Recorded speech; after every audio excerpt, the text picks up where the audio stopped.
Well, today's video is bound to be a great one. We have extreme cold air on the way as the polar vortex is going to make an appearance in the eastern half of the nation during Christmas week.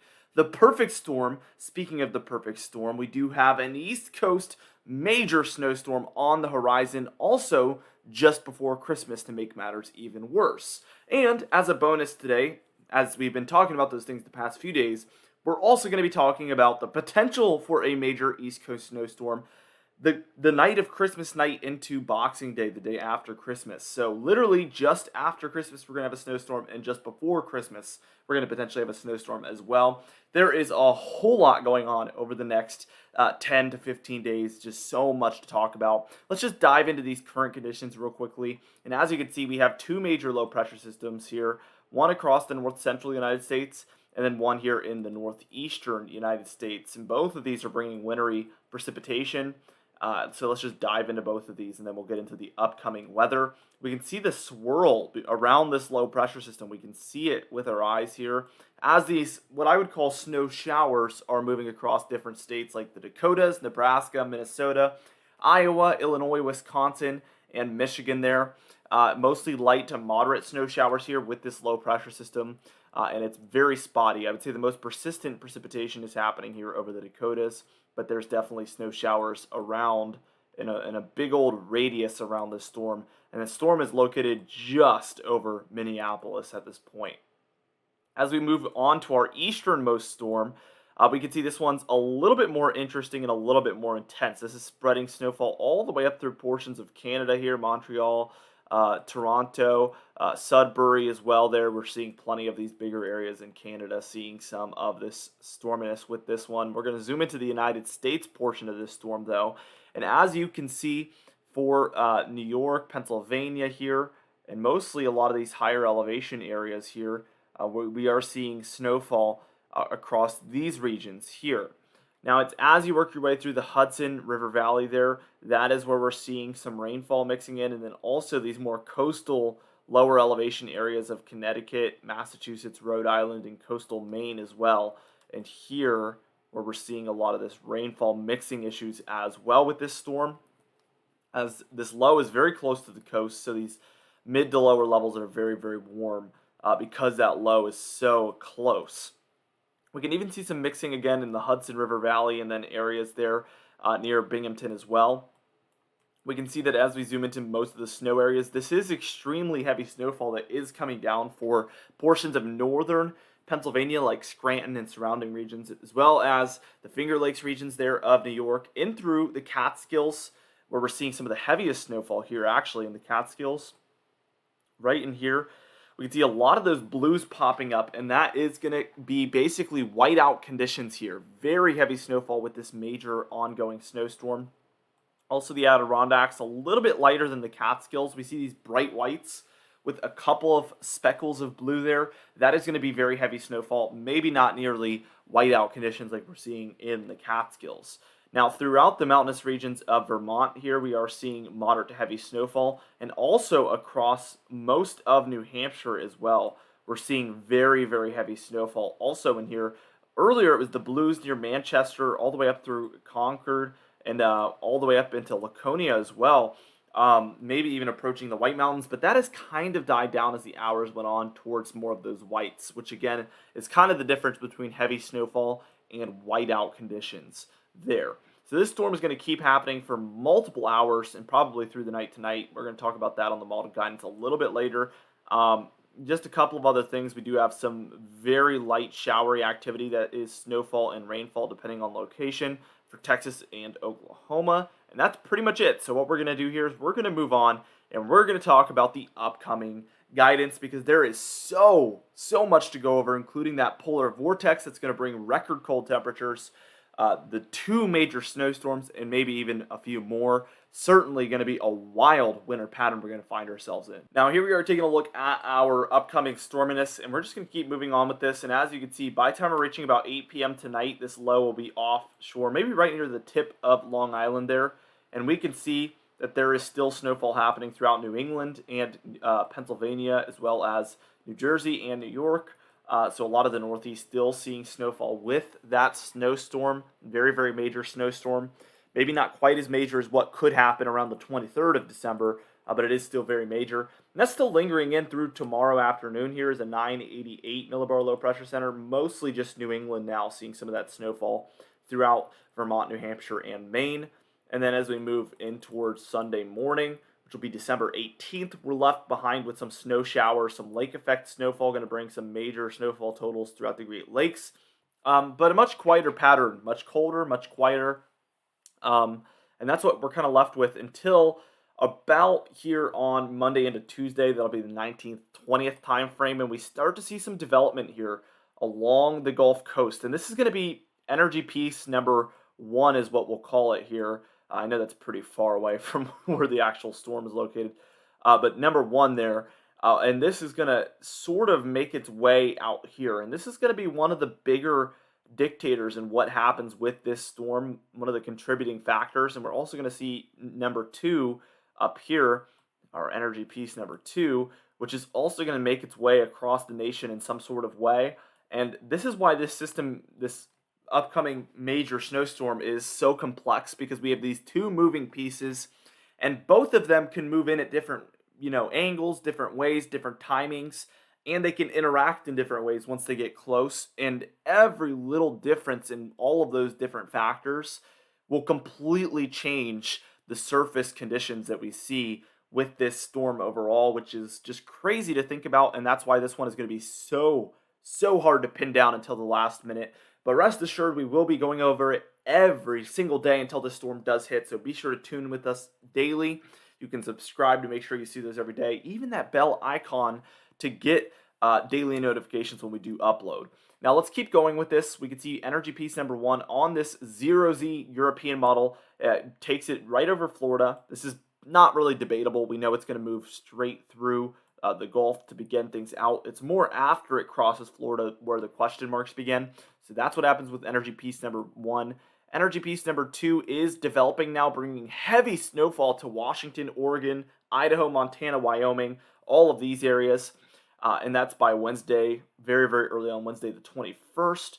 So we see this energy kind of splits. We see a piece go this way. This has been consistently showing up on the models, actually, where this piece just kind of slides away. But we get this other piece. So there's almost 3 pieces at this point. But we get this piece of energy here that starts to move more like up the coast. How far it is off the coast is going to matter a lot. The timing is going to matter a lot. And we see a big difference on the GFS and the European model. This time around, we're looking at the European model. And what we see primarily here is that number 2 here, this energy piece number 2, stalls out. It's insanely slow. It's just moving so meanderingly along. And what happens is this low moves up like this.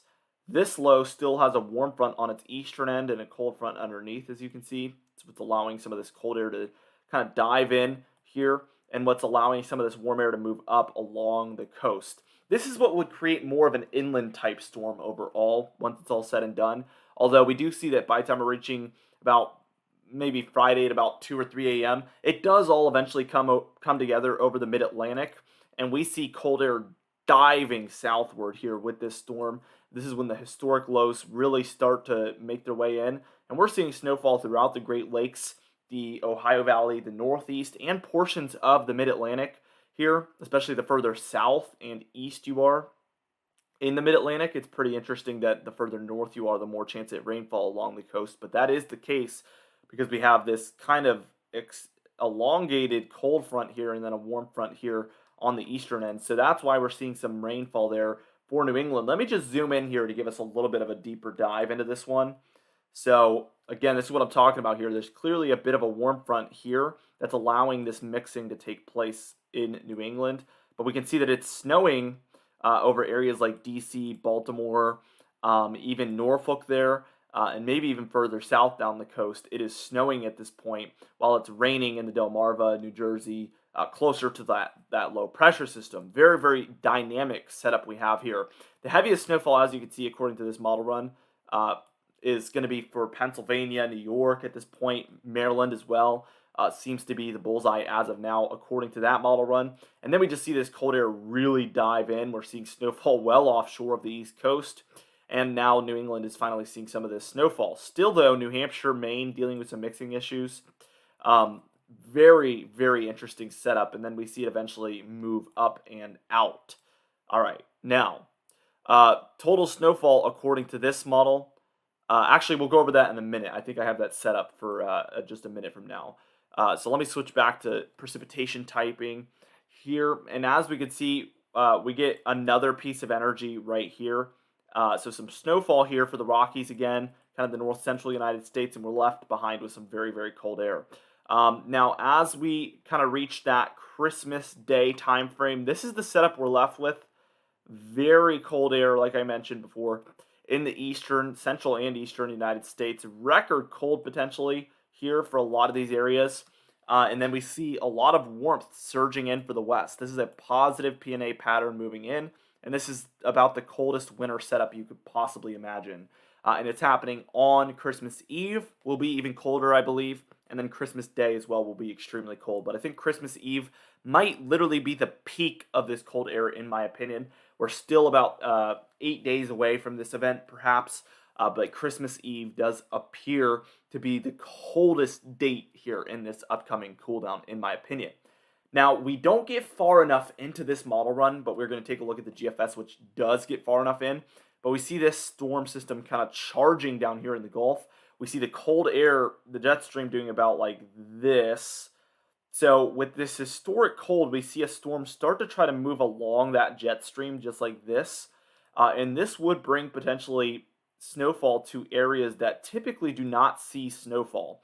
That's all I can really say about that. If this was to move along that jet stream like this, there is enough cold air in place, and this would create potentially a very rare type of snowstorm on Boxing Day, which, as we know, Boxing Day is historically known because of the 2010 December Boxing Day storm as being an East Coast snowstorm date. Obviously, scientifically, that has nothing to do with anything, but it is interesting to say the least. Now, total precipitation through the next 10 days is going to look something like this.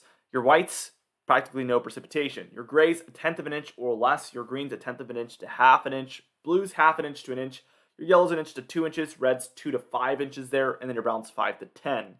As we can see with these major upcoming storms, we can see that the east does expect a lot, and then also the northwest as we get a lot of energy moving through this area as well here.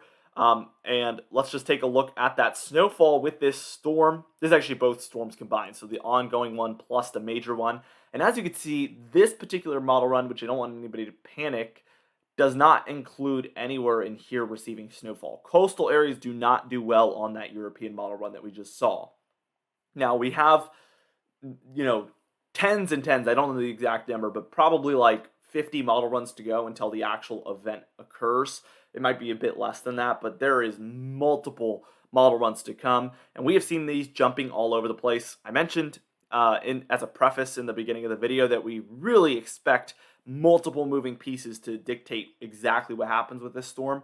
That is why we're seeing the juggling of the models and really just the jumping back and forth.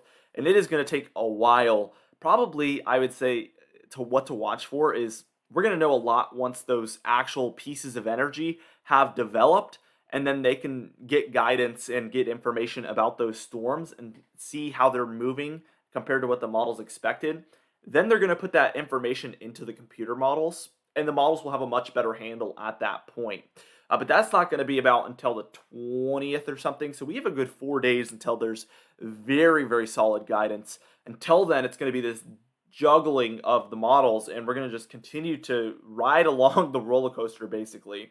Now, anywhere in the grays is adjusting, if anything. Blues 2 to 6 inches, purple 6 to 10, pinks 10 to 20 there. Your pastel blues 20 to 35.